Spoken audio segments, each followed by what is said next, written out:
고통은 잠깐이고 영광은 영원합니다.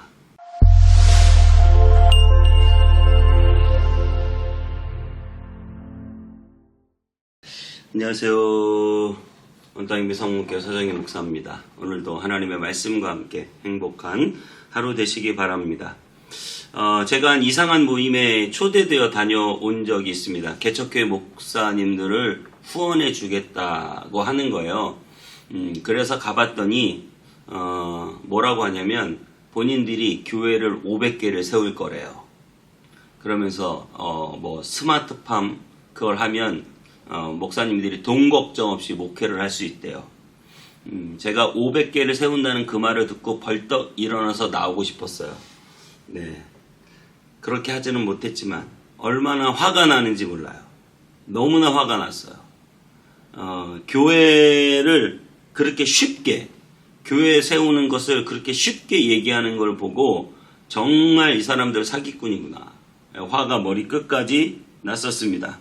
여러분, 개척이 그렇게 쉽게 됩니까? 교회가 그렇게 쉽게 됩니까? 수십 년을 거치고 수많은 고생을 하고 목회자가 고생하고 온 가족들이 고생하고 건강까지 잃어버리고 수많은 우여곡절, 인내의 시간을 거쳐도 될까 말까 하는 거예요. 지금도 수많은 목사님들이 얼마나 좌절을 맛보고 낙심하고 있는지 모릅니다. 사탄은 그만큼 교묘하고 마귀는 그만큼 오늘도 영혼들을 삼키려고 찾아다니고 있고, 그렇게 생과 사를 오고 가는 현장이 목회의 현장입니다. 그냥 턱턱 건물 세우면 사람들이 몰려옵니까? 목회자들이 늘 하는 그런 재정적인 고민들을 해결해 주겠다. 여러분, 그렇게 목회가 쉽게 고민이 해결이 됩니까? 오늘도 수많은 개척교회 목사님들은 얼마나 땀 흘려 기도하며 땀 흘려 일해도 손에 쥐는 것이 별로 없이 고난을 받고 인내하며 이 길을 가고 있습니다.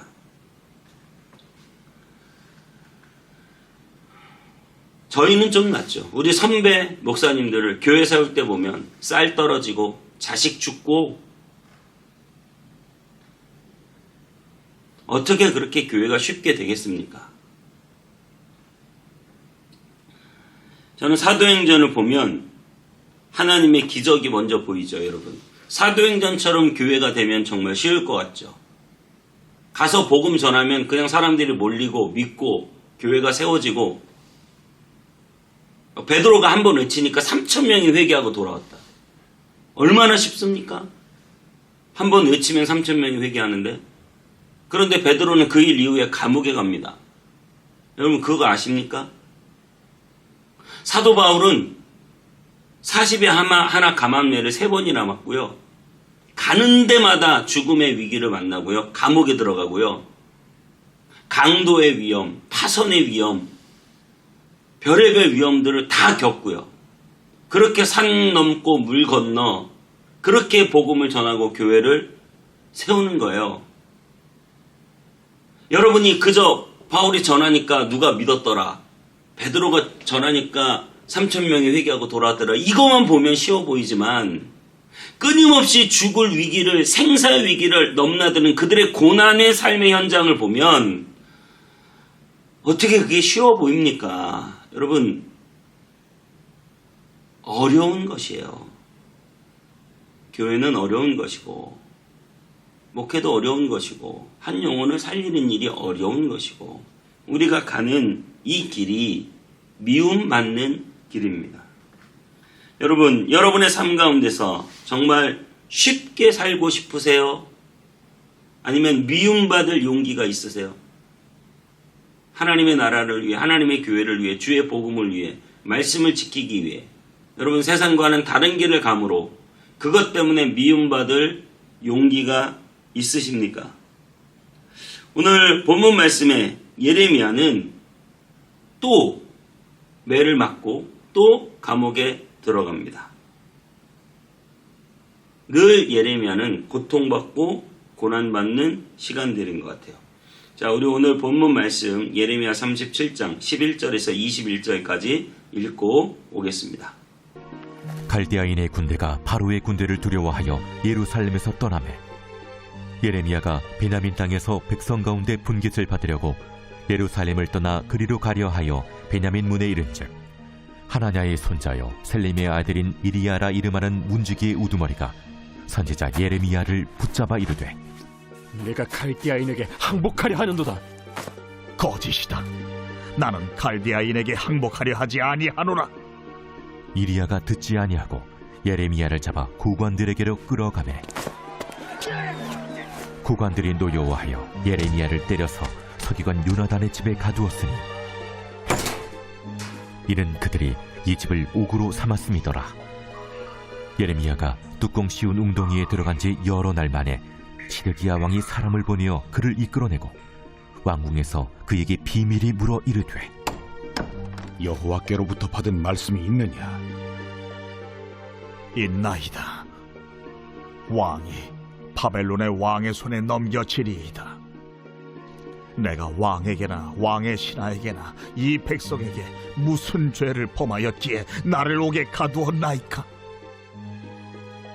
바벨론의 왕이 와서 왕과 이 땅을 치지 아니하리라고 예언한 왕의 선지자들이 이제 어디 있나이까? 내 주 왕이여, 이제 청하건대 내게 들으시며 나의 탄원을 받으사 나를 서기관 요나단의 집으로 돌려보내지 마옵소서. 내가 거기에서 죽을까 두려워하나이다. 이에 시드기야 왕이 명령하여 예레미야를 감옥들에 두고 떡 만드는 자의 거리에서 매일 떡 1개씩 그에게 주게 하며 성중에 떡이 떨어질 때까지 이르니라. 예레미야가 감옥들에 머무니라. 오늘 14절부터 16절에 이렇게 말해요. 예레미야가 이르되 거짓이다. 나는 갈대아인에게 항복하려 하지 아니하노라. 아리야가 듣지 아니하고 예레미야를 잡아 고관들에게 끌어가매 고관들이 노여워하여 예레미야를 때려서 서기관 요나단의 집에 가두었으니 이는 그들이 이 집을 옥으로 삼았음이더라. 예레미야가 뚜껑 씌운 웅덩이에 들어간 지 여러 날 만에. 예레미야는 그냥 자기 고향으로 가려고 성을 나서고 있었어요. 그런데 성을 지키는 아리야라는 사람이 그를 붙잡아서 너 지금 저 갈대아 바벨론에게 항복하러 가지? 그러면서 갑자기 고관들에게 끌고 가서 지금 항복하러 간다고 뒤집어 씌워가지고 갑자기 웅덩이, 옛날에 감옥은 땅을 판 웅덩이였어요. 그 수렁 안에다가 감옥 속에다가 집어 던져 버렸습니다. 여러분, 예레미야는 하나님의 말씀을 성실하게 전한 죄밖에 없잖아요. 여러분, 하나님의 말씀을 잘 전하면 어떤 생각이 들어요? 하나님의 말씀을 잘 전하면 사람들에게 존경받고 칭찬받고 박수받고 좋아요 많이 누르고 그래서 그 목회자가 인기 스타가 되고. 근데 예레미야는 그렇지 않더라고요. 예레미야는 하나님의 말씀을 잘 전한 것밖에 없는데 그것 때문에 미움받고 사람들이 싫어하고 감옥에 가두고 죽이려고 하고. 그러면 누가 설교자의 길을 걷겠습니까? 우리는 늘 그렇게 좋은 것만 생각해요. 내가 좋은 것 받고 행복해지고 편안해지고 돈 많이 벌고. 우리 인생의 목적이 온통 이런 좋은 것에 맞춰 있습니다. 여러분, 그렇게 세상이 쉬운 길이 있습니까? 세상에 좋은 게 그렇게 있습니까? 세상 쉽게 살고 싶어하고 쉽게 돈 벌고 싶어하고. 여러분, 세상사 쉬운 게 거의 없잖아요. 어떤 사람이 부동산으로 돈을 벌었대요. 그럼 여러분, 부동산으로 돈 버는 건 되게 쉬워 보입니까? 여러분, 부동산 사는 순간 그때부터 걱정이에요. 주식으로 누가 돈을 많이 벌었대요. 그럼 주식으로 돈 버는 건 쉬워 보입니까? 사는 순간 그때부터 염려, 걱정, 근심이에요. 여러분, 어떤 사람이 어떤 일을 해서 돈을 벌었대요. 그러면 그건 쉬워 보입니까? 아니요. 다 고난이 있고 어려움이 있고 힘든 속사정이 있고 그 속에 말 못할 고통의 시간들을 통과해야 하는 것이죠. 저와 여러분들이 고난받는 길을 좋아합니까? 환영받고 존경받고 인정받고 사랑받는 길을 좋아합니까? 정말 우리가 주님의 길을 간다는 것이 다 존경받는 일이고 사랑받는 일이고 고난 하나도 없고 매일 행복하고 매일 좋고 미움도 없고, 여러분, 우리가 주님의 길을 간다면 미움을 받을 수밖에 없고 주님의 길을 간다면 고난이 없을 수가 없는 것이죠. 왜요? 우리 예수님은 모든 사람들이 다 떠나는 길을 가셨습니다. 철저하게 미움받으셨어요.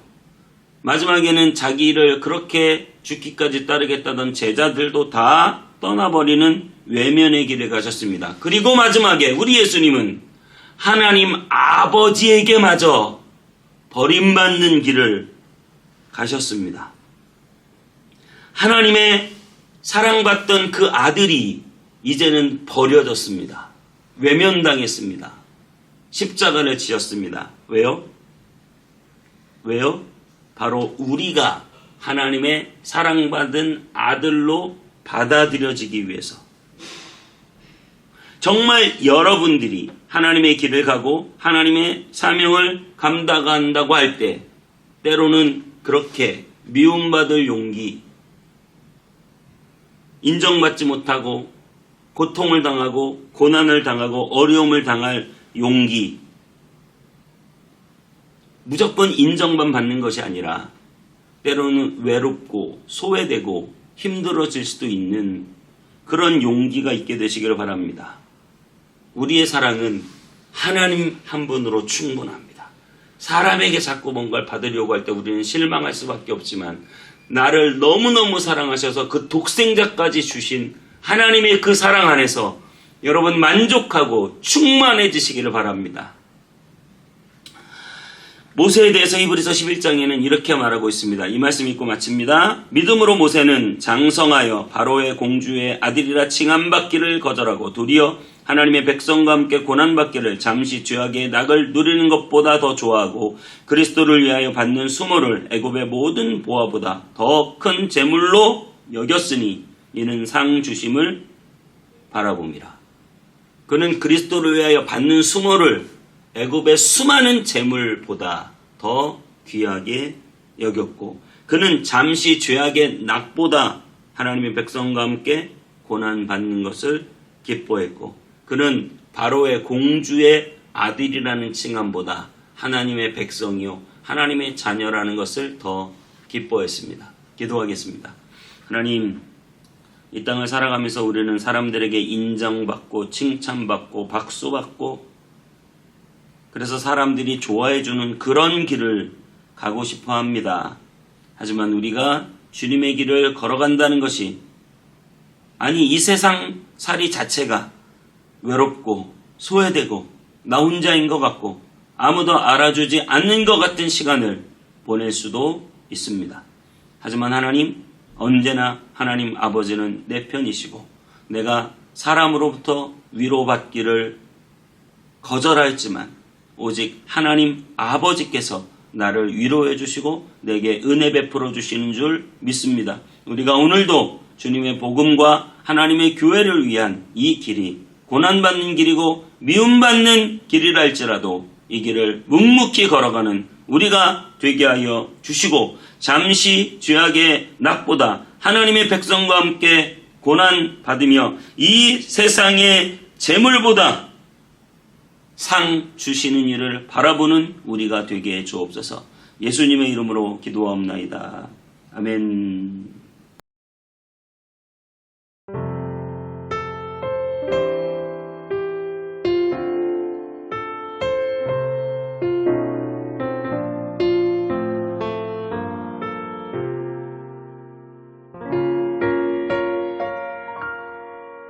왜 나를 깊은 어둠 속에 홀로 두시는지 어두운 밤은 왜 그리 길었는지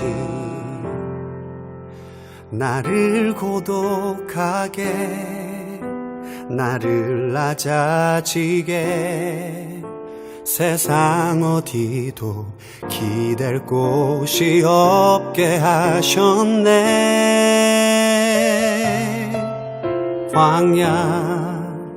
광야에 서 있네.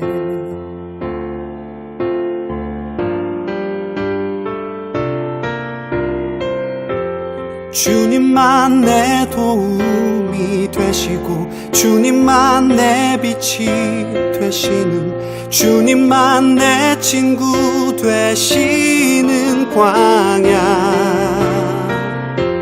주님 손 놓고는 단 하루도 살 수 없는 곳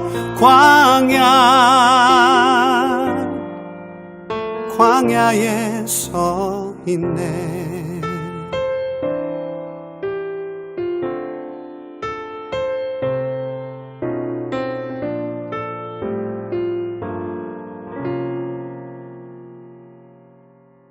왜 나를 깊은 어둠 속에 홀로 두시는지, 어두운 밤은 왜 그리 길었는지, 나를 고독하게, 나를 낮아지게, 세상 어디도 기댈 곳이 없게 하셨네.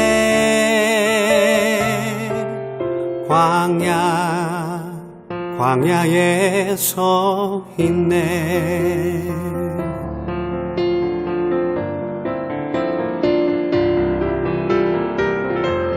주님만 내 도움이 되시고 주님만 내 빛이 되시는, 주님만 내 친구 되시는 광야. 주님 손 놓고는 단 하루도 살 수 없는 곳 광야.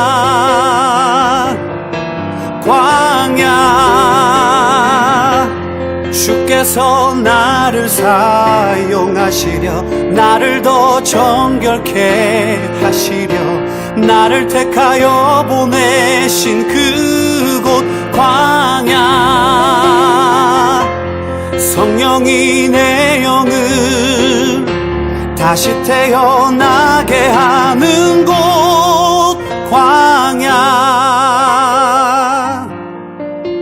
광야에 서 있네.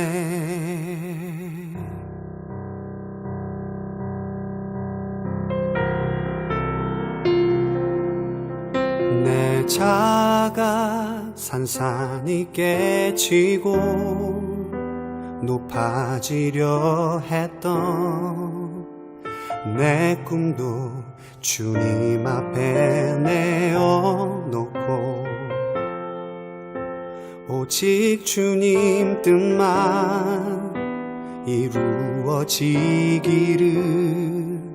나를 통해 주님만 드러나시기를.